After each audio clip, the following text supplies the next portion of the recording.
বন্ধুরা, এই মেয়েটা সার্জারি করে তার চেহারা এরকম বানিয়ে ফেলে।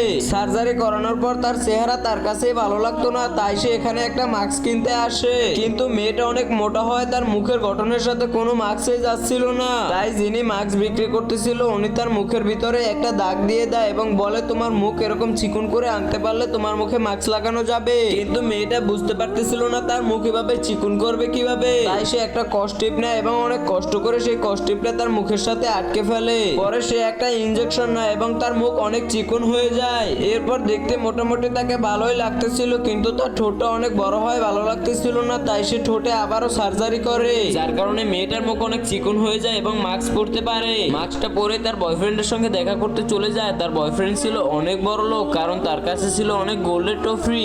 এরপর মেয়েটা তার বয়ফ্রেন্ডের সাথে অনেক সময় কাটায়, কিন্তু মেয়েটার গাল আবারও ফুলে ওঠে এবং ওই মাস্কের বাইরে চলে আসে। এমনকি মেয়েটার মাস্ক খুলে পড়ে